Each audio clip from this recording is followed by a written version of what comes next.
guys, today I wanted to talk to you about planning a trip in less than 6 months.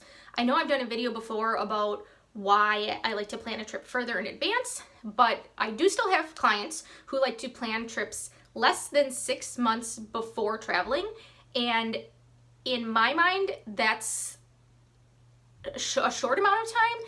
And then once you get to the point where you are planning less than 3 months prior, I kind of consider that to be last minute.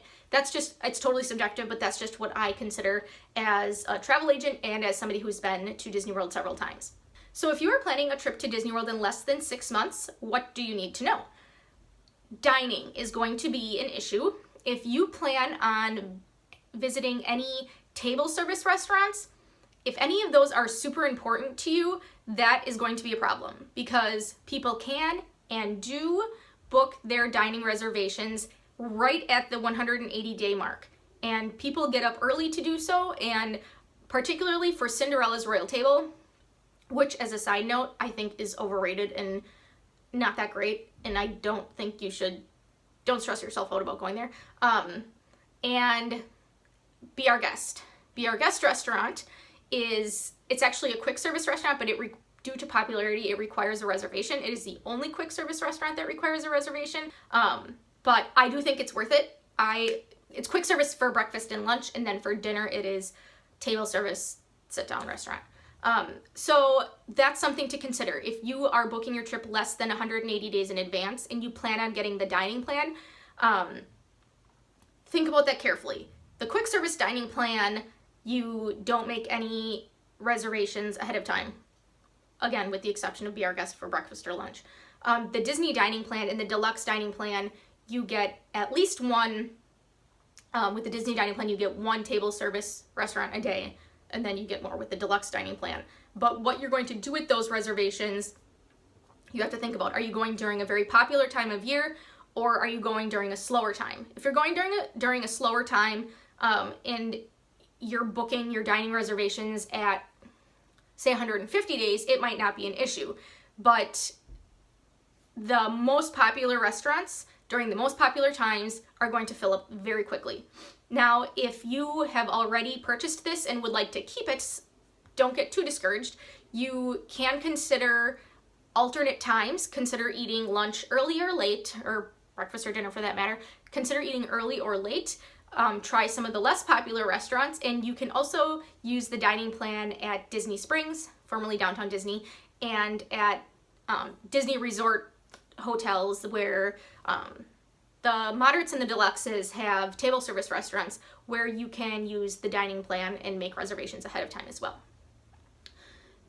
So that is the main issue for people that are booking in less than 6 months, is dining.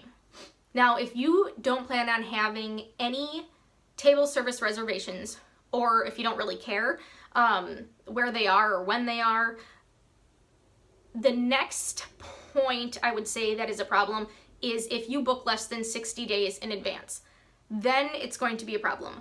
I don't know that I personally would ever book a trip less than 60 days in advance because of the fast passes. Now, people that are staying on property can and do and will and should book their fast pass reservations at the 60-day mark. Now, that's 60 days before the start of your trip.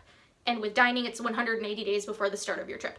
So if you are booking your trip at 50 days prior to the start of your trip, the popular fast pass times, popular fast pass rides are going to be sold out. I mean, you don't pay for them, but they only release so many of those fast pass reservations per day, and those are used up very quickly, particularly for the Seven Dwarfs Mine Train ride in Magic Kingdom, Frozen Ever After in Epcot, Toy Story Mania gets used pretty quickly, or gets booked pretty quickly. Let me think. Once Pandora opens next summer in 2017 in Animal Kingdom, that is going to get, those fast passes for those rides are going to get booked up extremely quickly. Anything that's newer, so again, the Seven Dwarfs Mine Train is pretty new, and the Frozen Ever After is very new, and Toy Story Mania is the newest ride at Hollywood Studios. So those all get booked up super, super fast. And in Animal Kingdom, the newest one would be Expedition Everest. So that's something to consider as well. If you plan on booking your trip less than 60 days before so less than 2 months before you plan on actually leaving for Disney World, you're gonna have a major issue with dining reservations and a major issue with FastPass reservations. So if you don't care about your dining reservations and you just plan on eating quick service meals, then the only thing that you really have to worry about, more or less, is your FastPass reservations. That does not mean you can still wait in line. You don't have to, if there's no FastPasses available for a day, that does not mean that you can't ride those rides. It just might mean that you have to plan a little bit more carefully as far as what ride to visit and when.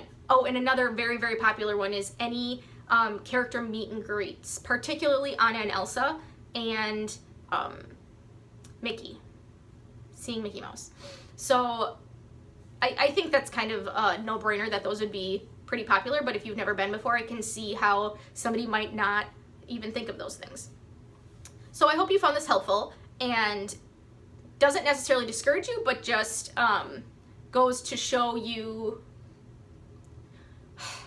So I hope you found this helpful, and it was not meant to discourage you, but hopefully just showed you that it might require a bit more planning and a bit of kind of mental preparation as far as what you're going to be able to accomplish and see and do and where you might be able to eat if you're planning a trip less than 6 months in advance.